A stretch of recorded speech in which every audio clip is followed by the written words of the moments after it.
Hello everyone! I'm very excited today because we're finally gonna review the Beitong Zeus 2. It's an expensive controller costing around $130, but it has some features that you cannot find on any other controller. This is gonna be a long review, but I'll make sure to check everything that this controller can do.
In the box, you receive a bunch of extra items to customize your controller however you want. You get a high quality charging cable,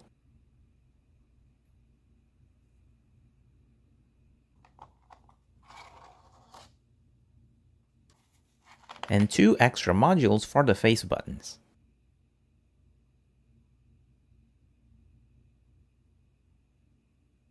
One module has membrane buttons, and the other one has mechanical buttons. You get 2 additional pairs for the analog sticks, 2 smaller and 2 taller. The ones installed in the controller are middle-sized. 2 disc-shaped D-pads, one is made of metal and the other is made of plastic.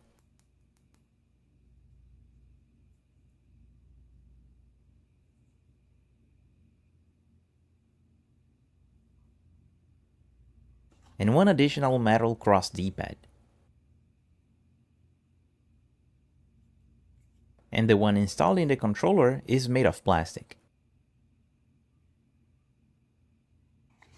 And you also get a 2.4 GHz dongle.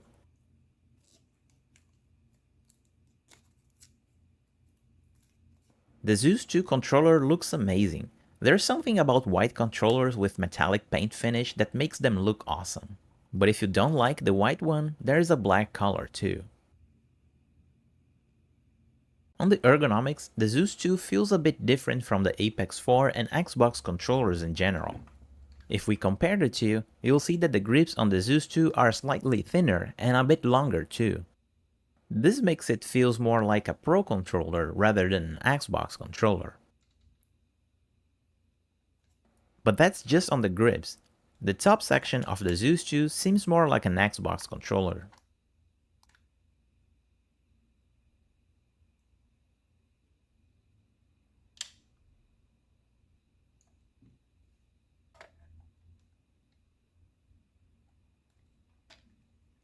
So when you're holding this controller, it feels like a Pro controller, but the shutter buttons and triggers will feel more like an Xbox controller. As for the buttons, there's 2 models in the package, but there's one more installed in the controller, and it feels pretty similar to the mechanical module. The main difference is that this module here is optical. You can remove the shell and change the modules by pushing on these clips here.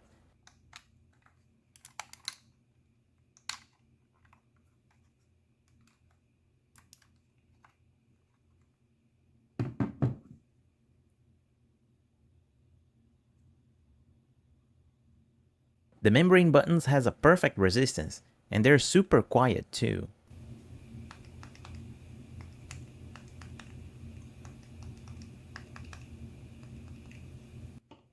The mechanical buttons feels like the mecha tactile buttons that we have on every other controller. There's a slight travel distance and a click.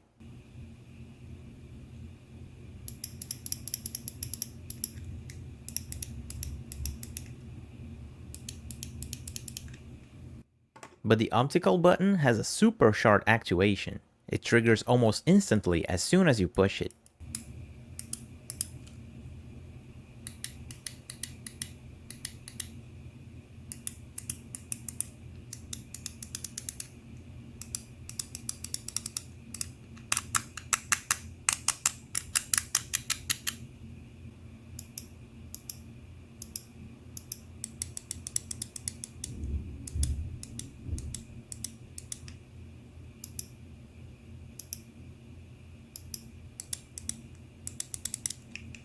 When installed, all modules won't sync flat with the shell. They have a good distance, which is very good to see.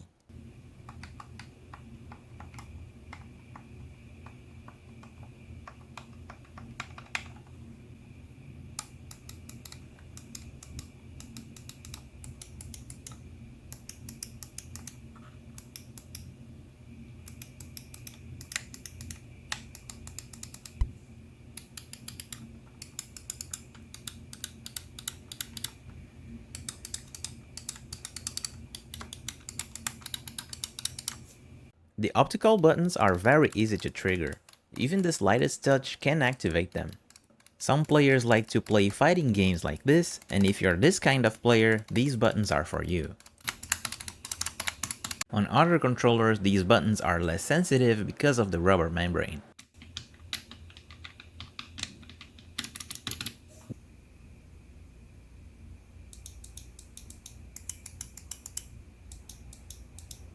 And the connections on all modules have golden contacts.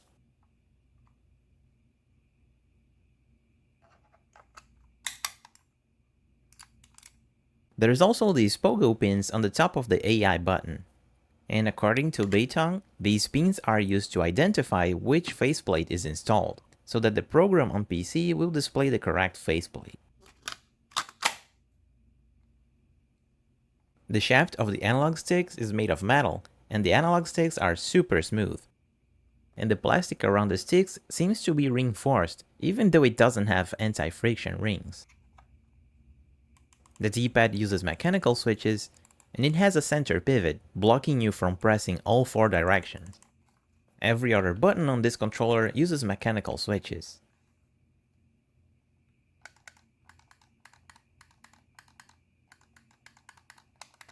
The Hall effect triggers are super smooth, and there's trigger stoppers as well. They only stop the button, so there's no click feedback.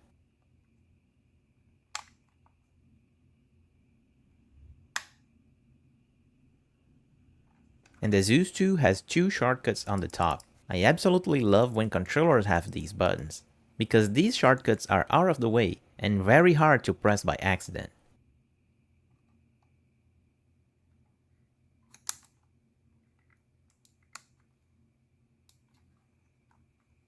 And you also have 4 back buttons. These back buttons use mouse switches, and they're super easy to press at any region.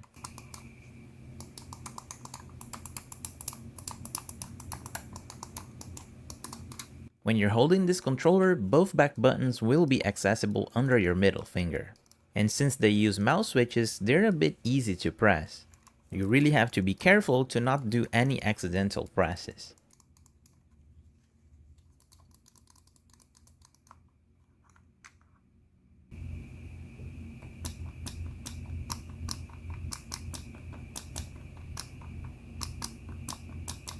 On the bottom we have a gyro sensor switch, a headphone jack, a function, and a profile button. The analog sticks are very solid and won't come out easy during gameplay.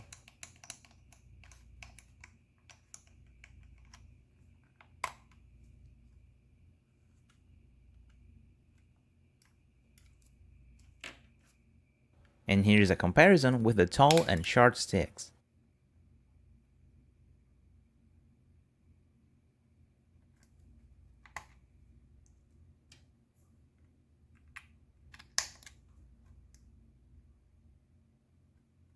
The grips are rubberized, and there's a nice texture to it.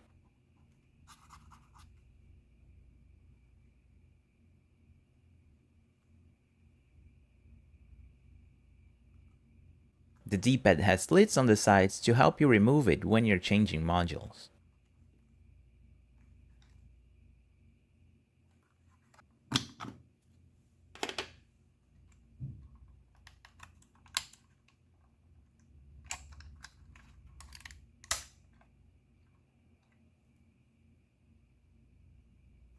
Since the disc D-pad is quite heavy, it is also magnetically attached to the shell.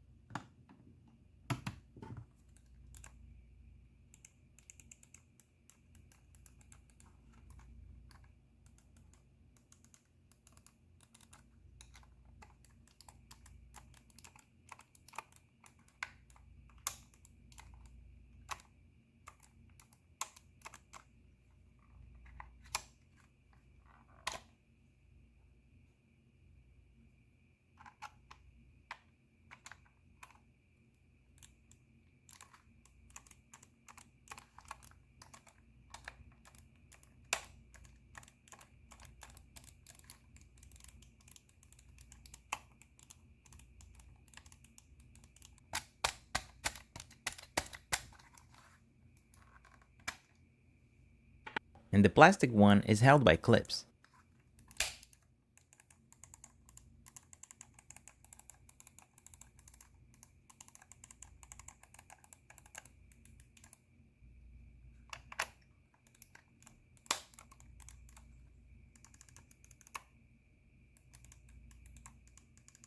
There's no wake-up function for the Nintendo Switch in this controller.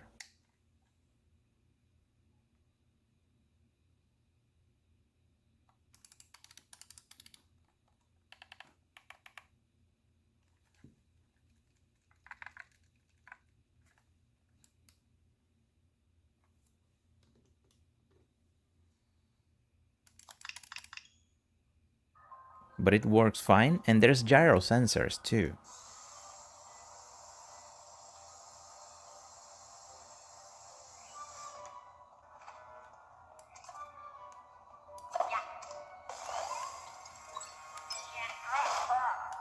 When using it on the Switch, the AI button won't do anything. And when holding down the function button, the start and select buttons becomes the home and capture button.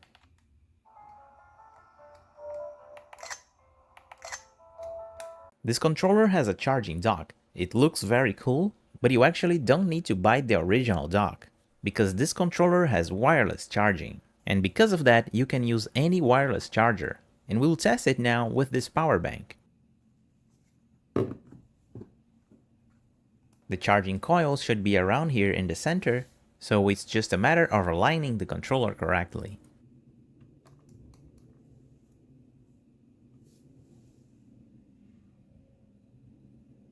And it works. Sure, the original dock will line up the controller perfectly every single time. And depending on the shape of your charger, it's easy to always line it up perfectly. A good example is this wireless charger from 8-Bit Do.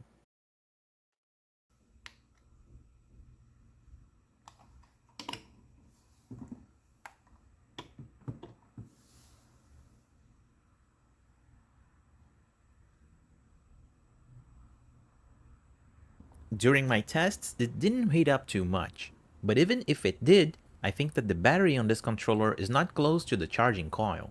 So the generated heat is not a concern like wireless charging on smartphones.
Testing on PC, the center dead zone is very small. And there is no snapping on the cardinal directions.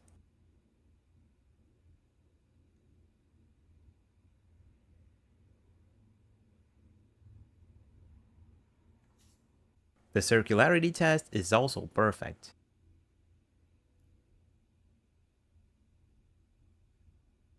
The triggers are also very precise, and the trigger stoppers will change the trigger behavior to a digital button.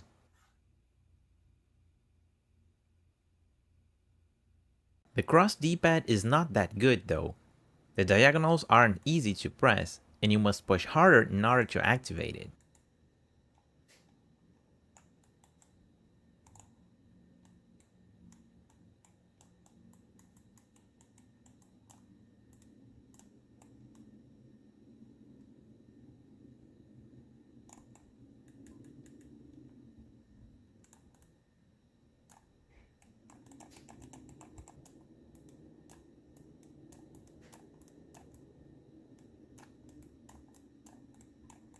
The good news is that the disc D-pad is actually better. So with this controller, if you don't like easy to press diagonals, you can use the cross D-pad. And if you want easy to press diagonals, you can use the disc D-pad. As I mentioned before, the optical buttons has a super easy and fast activation. The same goes for the back buttons. On the polling rate test, we have 250 Hz. And that lowers to 150 with the dongle. The only way to configure the settings with a Zeus 2 is with the app. And here we have some quick settings to change. Also, we have 4 different profiles. Here's a button test visualizer. And to show everything, we'll go to Advanced Settings. Here you can name your profiles and change different configurations for the LEDs.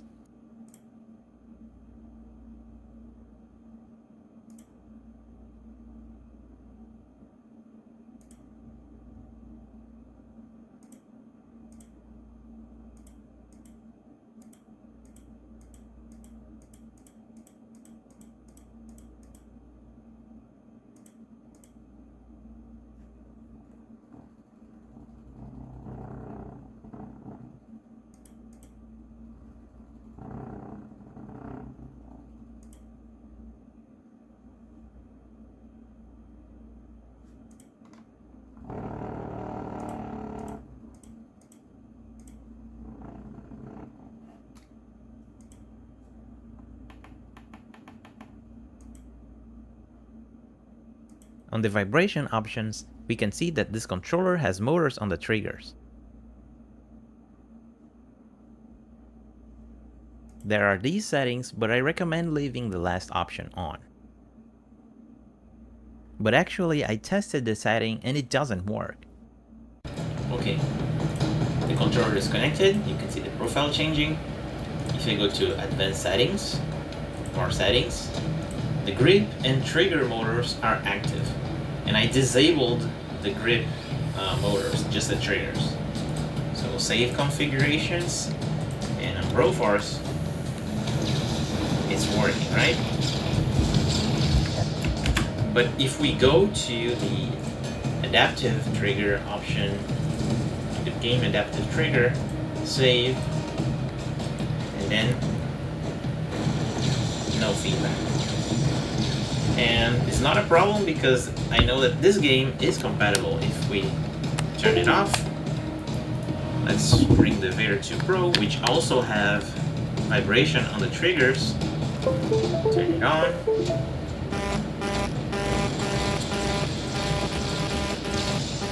We have the response on the Vader 3 Pro. Vibration to both motors work, but adaptive vibration doesn't work. On the key tab, you can remap any button you want, including the back buttons.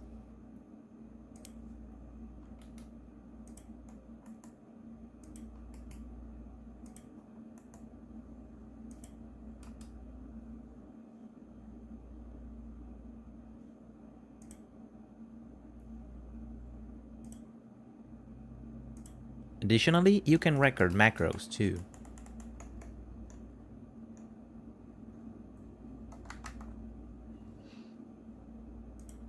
You can set the macro to only work when the button is pressed.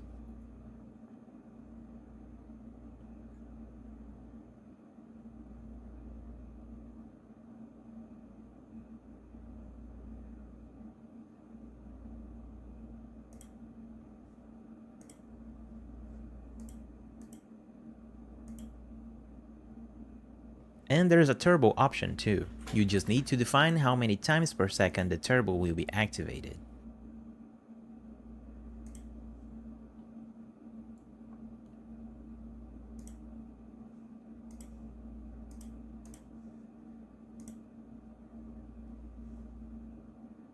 There is also the AI button. One click will bring the AI roulette. Basically, this is a shortcut wheel. The game acceleration option will clean your RAM memory.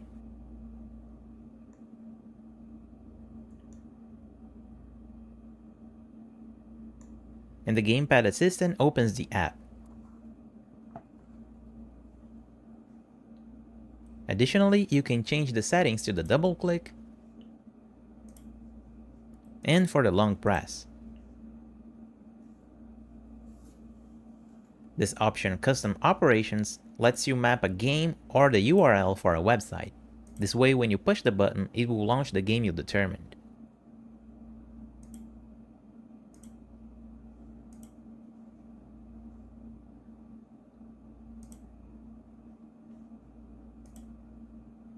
On the joystick tab, you have many configurations for the analog sticks.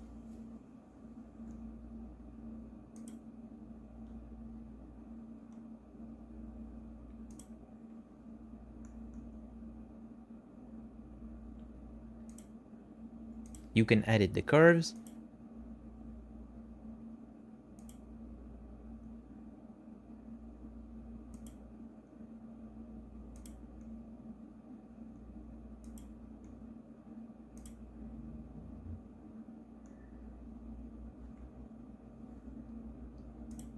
and switch the curves with a button press.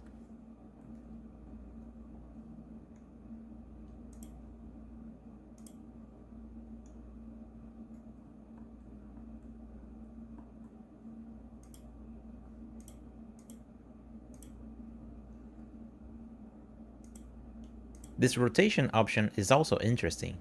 You can change the angle of the analog stick. Now forward is mapped to the diagonal. Here's a better representation of what it does.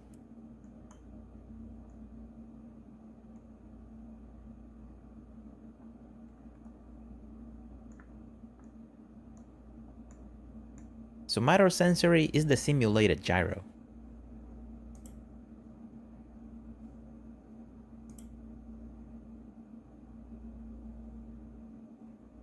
Immediate or continued is for shooters or racing games.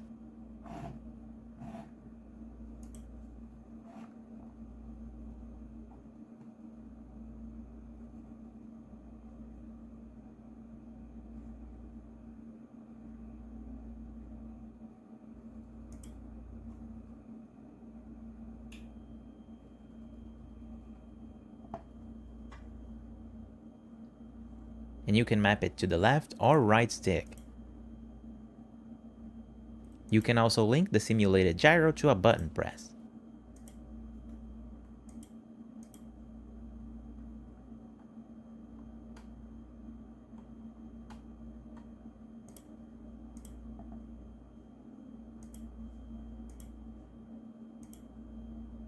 And there's a configuration for dead zone as well. On the mouse tab, you can define the mouse movement.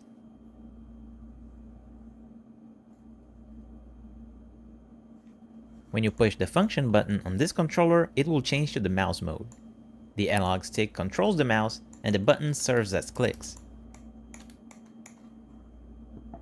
And you can also enable the gyro sensor to work as a mouse.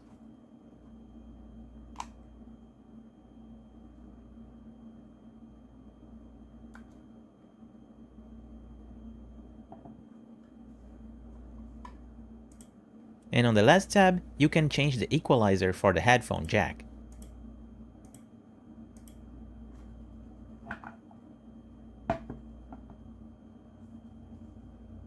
And these are extra shortcuts for changing the volume on the go. Before going to the teardown, there were two issues with this controller. One of them is not a big deal. Every time you turn off and turn on the controller, the simulated gyro sensor will take a while to be activated. You can see here that it was working, but when I powered off and powered on the controller, the gyro sensor is not working anymore.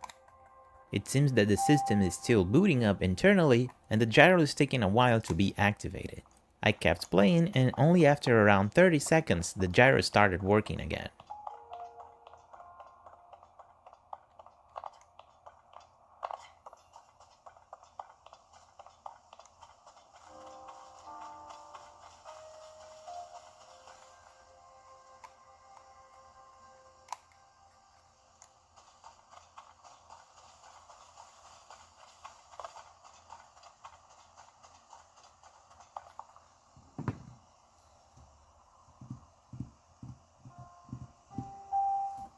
So every time you turn on this controller, you'll have to wait at least 30 seconds to use the simulated gyro.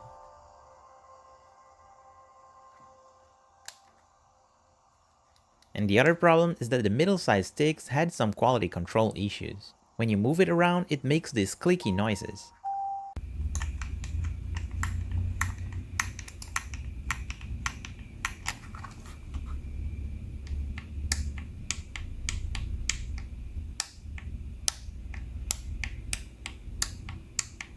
But this is only with the middle-sized stick. It doesn't happen with the short or tall sticks.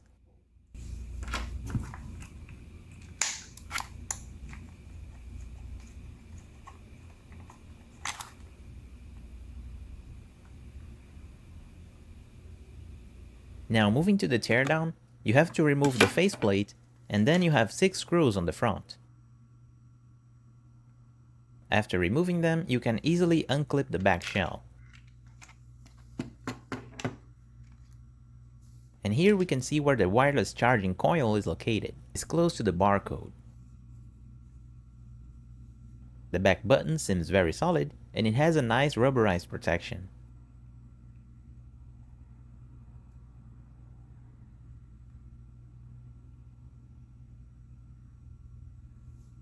There is also some rubber pieces to dampen the noise of the triggers.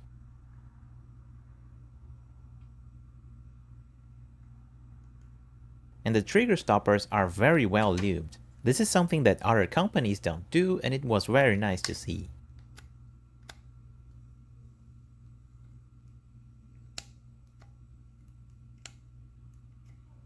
On the motherboard, we have KO switches for the back buttons and the construction is very nice.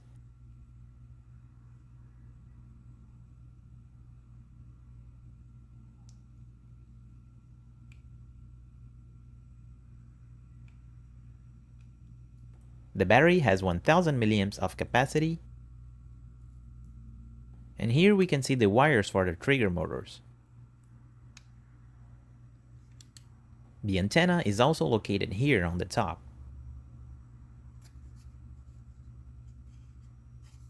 Unfortunately, on the front of the board we have potentiometer sticks. But we can't blame Beitong, because this controller was released in 2022, and at that time, Hall effect sticks wasn't a thing, so they didn't even have any other options to put here. The good news is that these modules can be replaced. There are plenty of options for Hall effect sticks that can replace these potentiometer sticks. I covered some of these here in the channel, and you can see the video on the top right corner. Moving on, there is also lube on the shoulder buttons.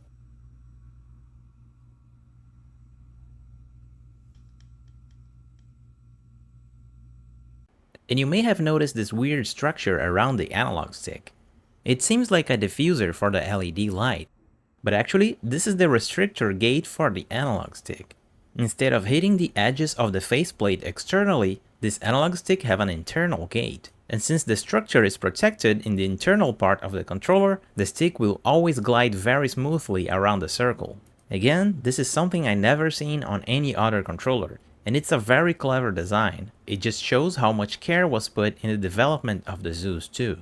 When you see it externally, the stick seems to hit the faceplate, but in reality, it just gets very close and never touches the gate. And here's the construction of the Dpad. You can even see the magnets inside.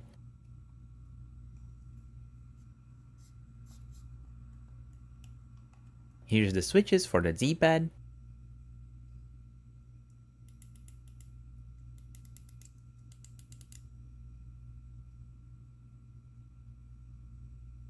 And the triggers have a metal pivot.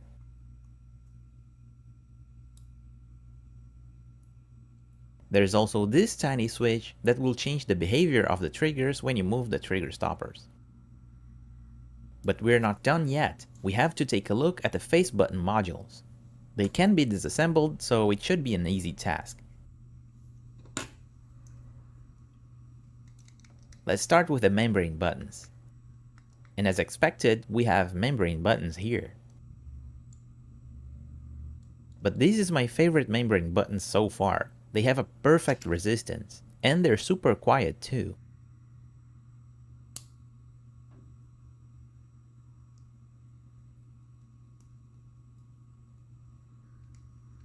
The button layout is fixed and cannot be changed. Now let's check the mechanical buttons.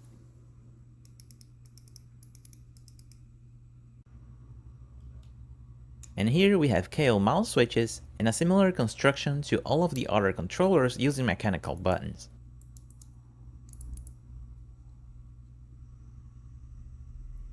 The good thing here is that if you have any problems with the face buttons, changing these switches is super simple. The board can be conveniently removed and you can solder a new switch.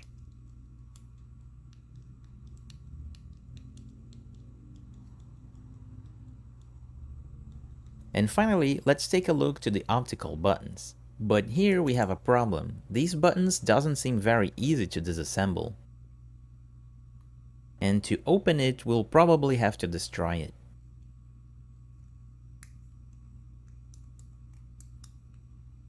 But I asked Beitong and they were kind enough to send me another optical module, so I can destroy this one and show you how it works.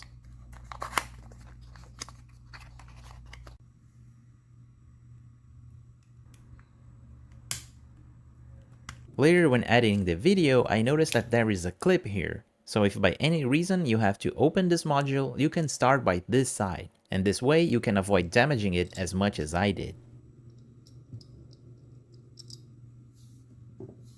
And here we have the optical switches.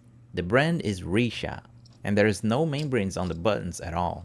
This is what makes these buttons have a super short travel distance.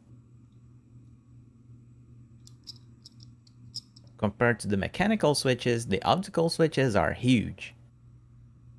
But you can see here that while the mechanical switches are soldered to the board, the optical switches have no solder at all. In fact, you can easily remove them, revealing the tiny optical sensors underneath.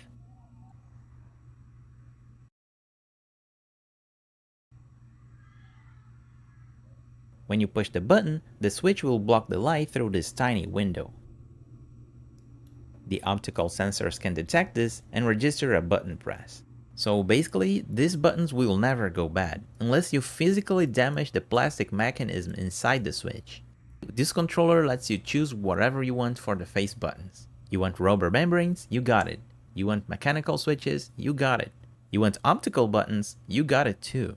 And after sanding it a bit, I managed to put the optical module back together, and it still works perfectly fine.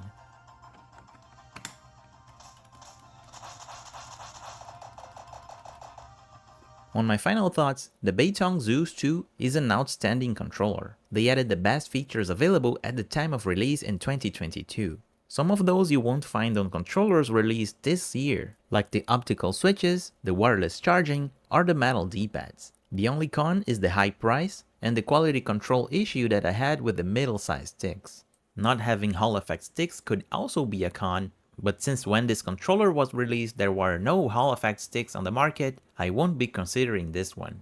And that's it for this review. Making high quality content like this takes a lot of time and effort, So the best way you can help is by sharing this video and subscribing to the channel. As always, thanks for watching, and I'll see you next time.